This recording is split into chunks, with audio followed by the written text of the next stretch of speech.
Qu'est-ce que l'Union européenne? L'Union européenne est un système politique fondé sur un pacte intergouvernemental. Alors qu'est-ce que j'entends par là? J'entends un système politique, c'est-à-dire qui régit des relations de pouvoir, des institutions entre elles, on y reviendra. Et ce système politique est fondé sur un accord intergouvernemental que je préfère intituler un pacte intergouvernemental entre des États membres souverains, des États-nations souverains, qui deviennent, par l'intermédiaire de ce pacte intergouvernemental, des États membres d'un nouveau système. Et ce système politique est de nature fédérale. Alors, ce système politique est organisé autour de trois grandes institutions que l'on appelle le triangle institutionnel de l'Union européenne. La première de ces institutions, c'est la Commission européenne qui a été créée dans les années 1950. La Commission européenne dispose du monopole de l'initiative législative et est chargée du contrôle de l'application du droit européen ainsi que diverses autres tâches de nature plus exécutive. Face à cette Commission européenne, nous avons deux législateurs. Premier législateur au sens historique du terme, le plus ancien, c'est le Conseil de l'Union européenne. Le Conseil de l'Union européenne qu'on a appelé pendant de très nombreuses années le Conseil des ministres des communautés européennes, rassemble les représentants, un représentant par État membre de l'ensemble des États de l'Union européenne. Ce Conseil de l'Union européenne, tel qu'on l'appelle depuis le traité de Maastricht, est composé d'une série de formations, 10 formations, mais surtout il est composé d'une série d'instances. C'est-à-dire qu'en fait, dans la réalité, il rassemble peu souvent des ministres, mais très souvent des fonctionnaires, un par État membre, ou des ambassadeurs au sein d'une institution, d'un organe qu'on appelle le Comité des représentants permanents. Le deuxième législateur de l'Union européenne, et le plus récent d'un point de vue historique, c'est le Parlement européen.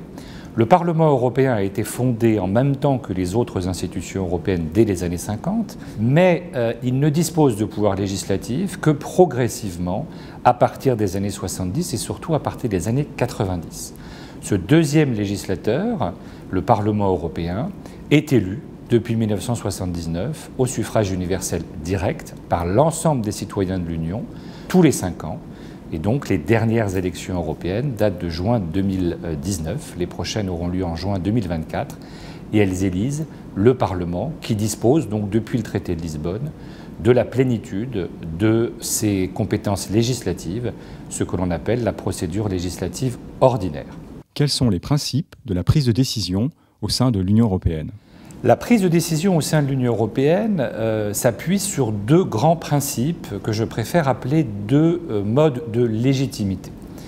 L'Union européenne, depuis 1979, est basée selon un principe de légitimité directe des citoyens, élus, qui élisent le Parlement européen au suffrage universel direct depuis 1979, et depuis l'origine, c'est-à-dire depuis les années 50, selon une deuxième légitimité qui est tout aussi importante, tout aussi fondatrice de l'Union européenne, c'est la légitimité étatique.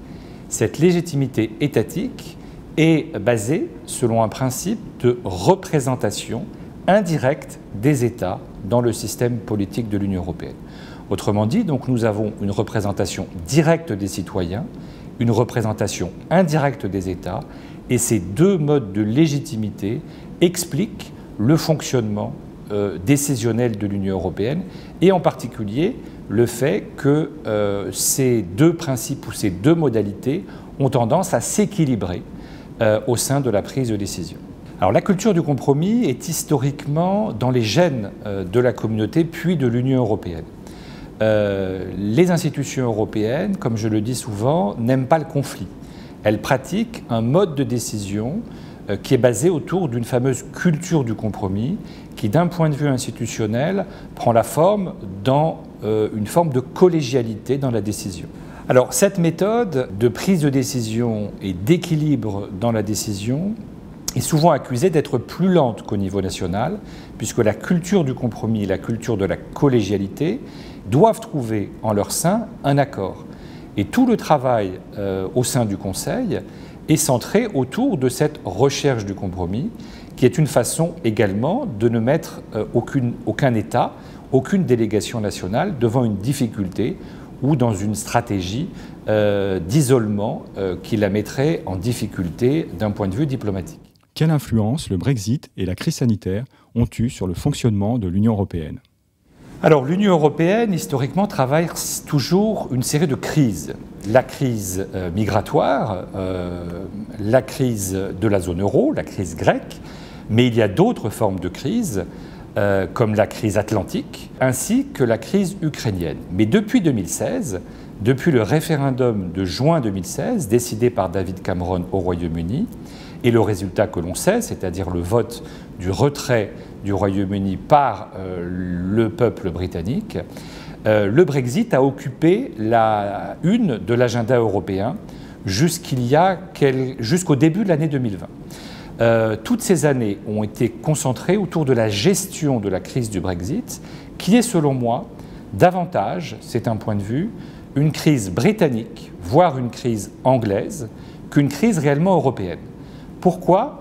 Parce que le Brexit n'a pas donné lieu à d'autres référendums, le Brexit n'a pas donné lieu à d'autres velléités de sortie de l'Union européenne, et on peut même dire qu'au moment où les négociations se sont achevées, c'est-à-dire que le Royaume-Uni a quitté formellement l'Union européenne le 1er février 2020 et a quitté le marché intérieur le 1er janvier 2021, le Brexit a été un test de la solidarité des 27.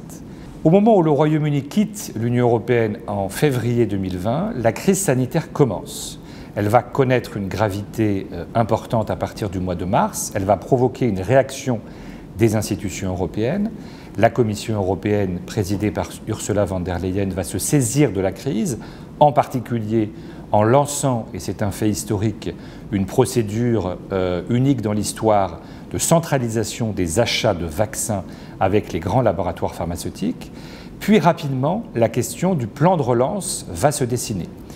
Comment relancer l'Union qui a été terriblement atteinte dans ses fondements, puisque les principes de mobilité qui étaient au fondement de l'Union européenne ont été terriblement atteints par la crise sanitaire du Covid.